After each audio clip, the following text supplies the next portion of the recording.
हाथ से हाथ अब तुम मिलाकर चलो, रंजिशें अब दिल से भुलाकर चलो, मंजिलों तक पलट कर न देखो कभी, कश्तियाँ वापसी की जलाकर चलो, राह की मुश्किलों से डरो न कभी, राह के सारे कांटे हटा कर चलो, चलते चलते अगर जिस्म खाए जख्म खाकर भी तुम मुस्कुरा के चलो, राह में कोई घर थक कर गिर जाएगा, इसकी हिम्मत मगर तुम बढ़ा के चलो, उनके खूने जिगर से सजा के चलो, तुम सदाकत का दामन न छोड़ो कभी, तुम सदाकत का दामन न छोड़ो कभी, हक परस्ती का परचम उठाकर चलो, जो भी दीवारें बातिल खड़ी हो अगर, ज़रबे हक से तुम उन्हें गिरा कर चलो, ए हिजाजी अंधेरे हैं गहरे मगर, तुम नवीदे सहर अब सुना कर चलो। हेल्थ सेक्रेटरी आपकी यूनिटी की वजह से तमाम नुकात पर बात करने को तैयार हैं और इंशाल्लाह तमाम नुकात पे हम अचीवमेंट हासिल कर लेंगे।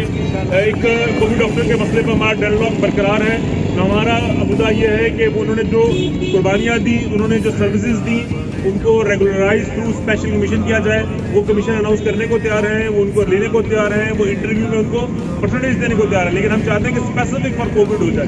तो उसमें डेडलॉक बरकरार है, उसमें इंशाल्लाह कुछ पेशेंट शामिल होगी जिनका कॉन्ट्रैक्ट खत्म हो रहा है 30 प्लस को, तो हम उनको कह रहे हैं जब तक कमीशन अनाउंस होगा तो 6 मंथ का कॉन्ट्रैक्ट भी दें, तो इंशाल्लाह वो भी हम लेके देंगे, उनको स्पेशल कमीशन भी करा के देंगे। और जेपीएमसी में जो वैकेंट सीट हैं वो सारी की सारी सीट आप लोगों से मिलो। आप लोग इसी तरह यूनाइट रहें और इसी तरह अपने हकूक़ के लिए आवाज़ बुलंद करते रहें। इंशाअल्लाह ताला जैसे हमने 2019 में आपके लिए हकूक़ लेके दिए, 2020 में लेके दिए, 2021 में भी हम आप लोगों को आपके हकूक़ जायज़ हकूक़ लेके दिए। सोचते हो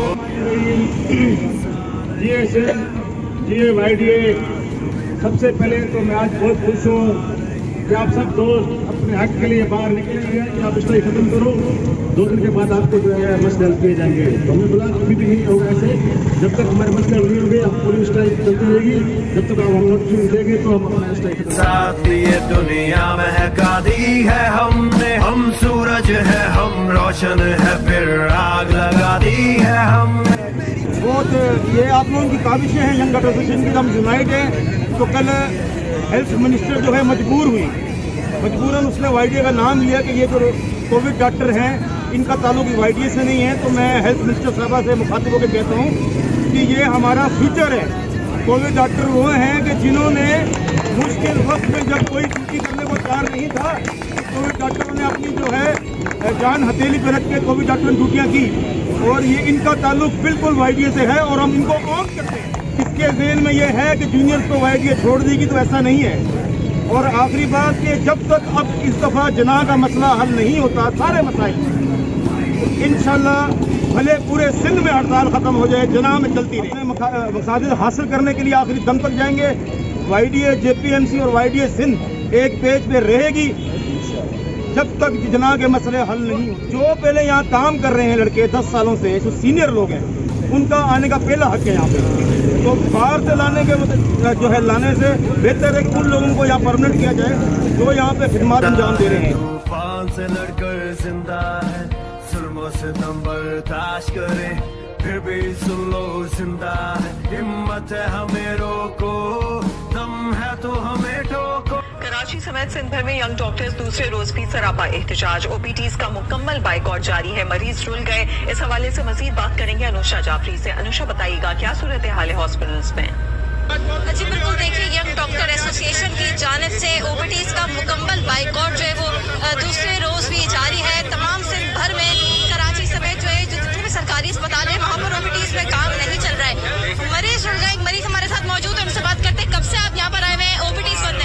यही तो मसला है सबसे बड़ा कि मैडम तक जो आसपास की ब्यूरोक्रेसी है और जो आसपास के लोग हैं वो एग्जैक्ट बात ऊपर नहीं पहुंचाते, मसाइल को आगे ब्रीफ नहीं करते। ये कम्युनिकेशन गैप मौजूद है जिसकी वजह से मसाइल वहां तक नहीं पहुंच पाते, मसला हल नहीं होता। लेकिन बात अभी तक नहीं बनी। हेल्थ सेक्रेटरी साहब से पहली इनिशियल मुलाकात हुई है, उन्होंने 2 दिन का टाइम मांगा है कि मैं इन तमाम मसलों पर बात करूंगा, इनका कोई सोल्यूशन निकालूंगा, आपको आउटपुट दूंगा 2 दिन के अंदर। तो देखिए हेल्थ सेक्रेटरी से बात हुई है इनकी, उन्होंने 2 दिन का टाइम दिया है। इन्होंने कहा है कि अगर हमारे मुतालबात पूरे नहीं हुए तो 2 दिन बाद जो है हम सीएम हाउस का घेराव करेंगे। नर्सेस ने भी हमने देखा कि कल सीएम का घेराव करने की कोशिश की थी। नर्सेस को भी ये कहा गया है कि 2 दिन में मुतालबात पूरे हो जाएंगे। यंग डॉक्टर्स एक जानिब एहतजाज कर रहे हैं, दूसरी जानिब नर्सेस एहतजाज कर रहे हैं। तो जो पेशेंट है इनके एहतजाज की वजह से वो सफर कर रहे हैं। मरीज जो है बुरी तरीके से जो है वो दरबदर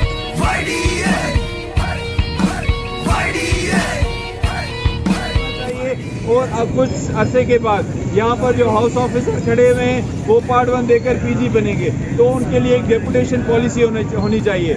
ऐसा होना बिल्कुल मुनासिब नहीं है कि जो लोग बेचारे मेहनत के बाद पार्ट 1 क्लियर करके आते हैं, उनके पार्ट 1 एक्सपायर हो जाते हैं और उनको 2-2 साल तक रेजिडेंसी नहीं मिलती। लेकिन इंशाल्लाह जब हम अपने मुतालबात मंजूर करवा लेंगे तो कल आप हमें याद रखोगे, इस तहरीक को तारीख में याद रखा जाएगा कि हम लोग जब नजमुद्दीन पे खड़े थे हमने अपने मुतालबात मंजूर करवाए। अल्हम्दुलिल्लाह उसके बदौलत आज हमें बेहतरीन तरीके से रेजिडेंसी मिल रही है।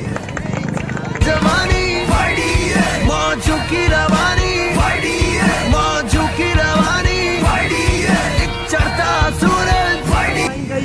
ये डॉक्टर वो कौम का हिस्सा है जो सबसे ज़्यादा पढ़े लिखे होते हैं। वो खुद ही कहते हैं कि आप हमारी कौम की क्रीम है, तो क्रीम के साथ ये तो नहीं होता कि आप बड़े लोगों के साथ ये तो नहीं होता कि उनके ऊपर लाठियाँ बरसाई जाए, उनको लेके जो है जेलों में बंद किया जाए, उनको लेके जेलों में बंद करके उनकी आवाज़ बंद की जाए, उनको अपने हुकूक के लिए बोलने से कासिर रखा जाए। कि अपने घर वालों को छोड़कर इनके कोविड वार्ड्स को, इनके वैक्सीनेशन सेंटर्स को संभाला जब कोई नहीं जा रहा था, जब मरीजों को अपने अटेंडेंस देखने के लिए तैयार नहीं थे। अब जब थोड़ी सी ये वबा कम हुई है तो उनको कहा जा रहा है कि अभी आपकी हमें कोई ज़रूरत नहीं है, उनको टिश्यू की तरह फेंका जा रहा है कि आप अभी चले जाओ, आपके 2 साल जो उन्होंने ज़ाया किए वो कहीं नहीं गिने जाएंगे। 11 साल से इस अस्पताल को यतीम करके रखा हुआ है, हमारे सीनियर सारे डॉक्टर चले गए, अब हम ही लोग हैं जिन्होंने अपनी ट्रेनिंग कंप्लीट की, अपना सारा वक्त यहाँ पे दिया। अब हम लोगों को कहा जा रहा है कि आपको ना अलॉट किया जाएगा, ना ही आपको यहाँ पे ट्रांसफर दी जाएगी, ना ही आपको यहाँ पे एक्सटेंशन दी जाएगी। हम लोग भी चले जाएं, पूरी ट्रेन लोग यहाँ से चले जाएं तो इस अस्पताल को कौन चलाएगा? फिर आप लोग खुद ही कहते हो कि जूनियर डॉक्टर्स वार्ड में बैठे हुए हैं, जाहिर है फिर आखिरकार वही बैठे रहेंगे जब हमारे वार्ड में गिने चुने लोग हैं। मेडिसिन के वार्ड बंद होने लगे हैं, सर्जरी के वार्ड बंद होने लगे हैं। अब दूसरी मुश्किल नई खड़ी की हुई है, हमारे जो जितने भी नए जूनियर्स आ रहे हैं, हाउस ऑफिसर्स अभी आ रहे हैं या फिर जितने अभी ग्रेजुएशन कर रहे हैं, उनके लिए एक नेशनल लाइसेंसिंग एग्जामिनेशन निकाला गया है जिसका कोई तरीक़ेकार नहीं कि उसको कैसे लिया जाएगा, उसका हल कैसे होगा, उसके बाद क्या होगा। अब एग्जाम्पल तो वो बड़ी बड़ी कौमों के देते हैं कि अमेरिका में ये हुआ, यूके में ये हुआ, वहाँ पे ये तो होता है ना कि लाइसेंसिंग एग्जाम हुआ उसके बाद आप इस लायक हो कि कहीं अस्पताल में आप काम कर सकते हैं, आपको डिग्री पहले से ही मिल जाती है, फिर सिर्फ रेजिडेंसी ट्रेनिंग लेके आप अपने वापस मुल्क चले जाएं या वहाँ पे काम करें, वहाँ पे उनको लाखों में पे मिलती है। हमारे पास 32 घंटे करने के बाद फिर भी कुछ नहीं मिलता, फ्री में काम लिया जाता है, उसी के बाद ही कहा जाता है कि हमारे पास कोई जगह नहीं है, आप कहीं और चले जाओ।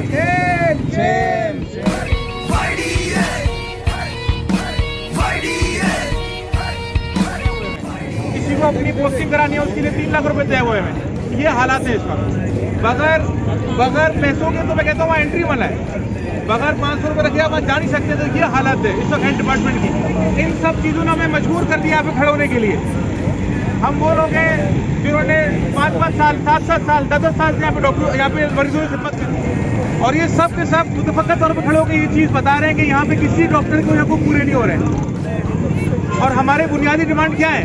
हमारी बुनियादी डिमांड ये है कि भाई जो हमारे डॉक्टर्स जिन्होंने कोरोना में ड्यूटियाँ की हैं, जिला में ड्यूटियाँ की हैं, पूरे सिंध में ड्यूटियाँ की हैं, मुश्किल वक्त में हुकूमत का साथ दिया है, लोगों की खिदमत की है, अपनी जानों को दांव पे लगाया है, अपने रिश्तेदारों को, अपने बीमार वालिदैन को छोड़ के कोरोना में ड्यूटियाँ की हैं।